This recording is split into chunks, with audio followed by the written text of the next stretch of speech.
Hello there and good afternoon.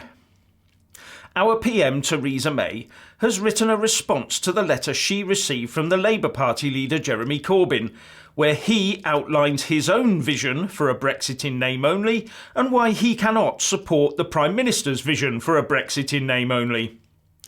And without realising it, in her reply the PM states quite plainly why her own proposal should be completely rejected. And this is the bit.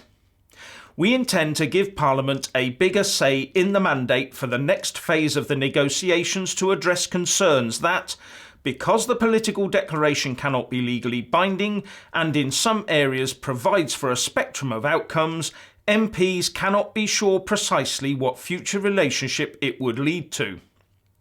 Forget for a moment the backstop issues and the loss of control of military, security and foreign policy her proposed so-called deal would lead to. Just for the moment, think about another 2 years of complete political and business uncertainty, as well as the total lock-up in Parliament that would occur. Her proposals, if voted through into law, would subject this country to another 2 years of EU talks and upheaval with no clarity in sight. Her deal does one thing only. It gets the UK to pay £39 billion and lose much control over its security, defence and foreign policy in order to buy a chair at a table to then start negotiations with the EU on a future deal, with no guarantees, just some sort of best intentions. We would be starting from scratch, trying to negotiate with a brand new set of EU politicians and fresh to the post presidents of the EU Council, EU Commission and EU Parliament. This makes absolutely no sense at all at any level. Oh, and this suggested Malthouse compromise, or more accurately, attempt to save the Tory party compromise, is so obviously even worse in this regard, as it just drags the whole sorry process on for another extra year.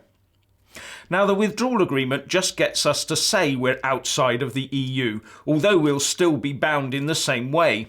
But it does not set out our future relationship, and the non-binding, aspirational-only political declaration is just a blank canvas to start the negotiating process off, and everything is up for grabs, as it's not legally binding. So why are May and Corbyn obsessing about customs unions and the like right now? Surely, if Parliament was going to be involved in the way that May suggests, and the political declaration is non-binding, then all of that could be argued through Westminster in the next 2 years, if her deal is accepted, that is. I say could be, it actually would be in no doubt about this.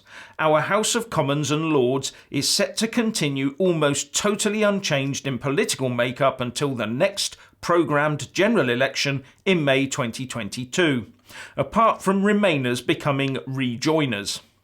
So over the next 2 years, should Theresa May's misbegotten deal get to be law, we will have the usual suspects putting in amendments to everything relating to this future deal to try and rejoin the EU, or get the endpoint deal as close to that as they can, trying to tie us into the customs union, single market and every EU agency available, to the detriment of the UK.